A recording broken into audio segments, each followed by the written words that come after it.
It's a quick unboxing video for our Hydra 2500 Macro Edition. We'll also go through some of the features and how it works too.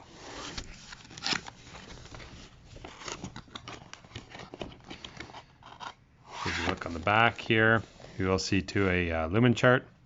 So the Hydra 2500, you can see this is the amount of lumens and the burn time. It's basically flat all the way across the top. You do have to watch some other lights in the market. It may start out at 2500 lumens, but within 5 to 10 minutes might be half that or even less. So this light does burn flat all the way, or virtually flat all the way until the end of its burn time.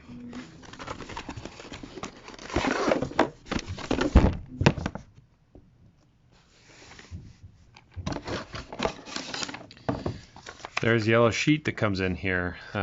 This is very good to read. Just gives you a little bit on how your light works and some great care tips to look after it. So it does come in a hard-packed case here, which keeps it safe when you're traveling. So you get your charger, light, power cord, lanyard, spare O-rings, ball mount, which is a YS mount installed. You can take that off and put on the ball mount if you want. A couple decals and the instructions.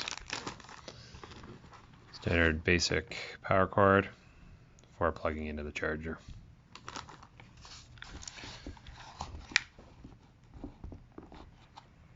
Alright, the way the light works, all of our lights that have the battery shipped with them, the battery is installed upside down so it won't turn on by accident.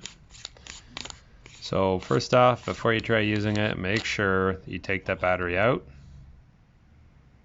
and flip it the correct way.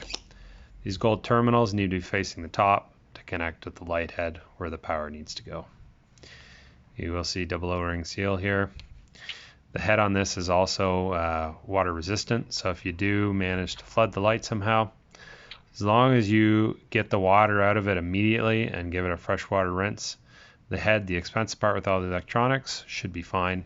Your battery is going to be toast, you'll need to replace that, but the head should be okay. So simply thread the head on.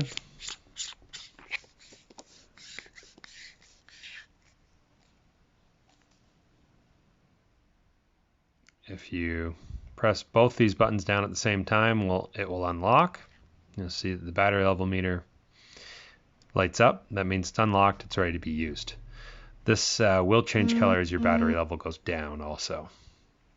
So once it's unlocked, just a very quick, easy press of the left button.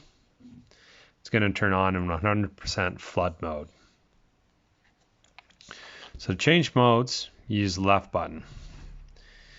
You have red, UV, and a red UV mix, which gives you like a purple. This is great for creative lighting, backlighting, or side lighting a subject. Once you go back to the start, you're at 100% flood. You can adjust the intensity in each mode by using the right button. You can do that in each mode.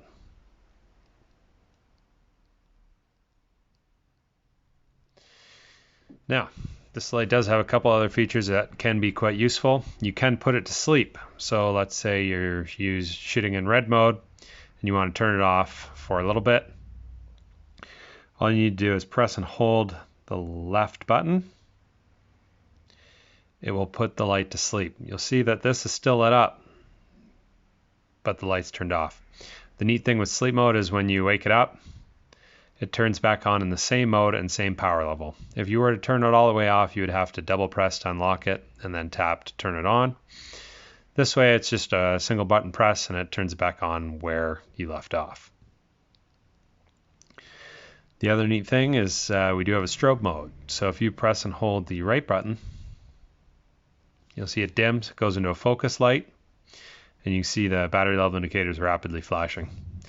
Now, once it's in that mode and you connect it to your camera via the strobe port here with a fiber optic cable, when your camera strobe fires, this light will burst at about 4,000 lumens. So for shooting macro, this can be quite useful getting away without a strobe.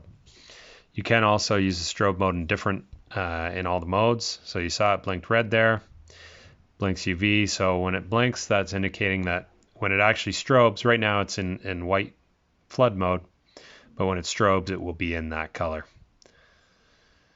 So just tapping the mode button will switch that. To get out of strobe mode, just press and hold. And you see it returns to full brightness. To turn off, just press and hold both buttons, and it's completely off. You'll see down here there's two ports. Top one is for connecting to your camera strobe. The bottom one's the remote control port. We do have an optional remote control that this light will work with.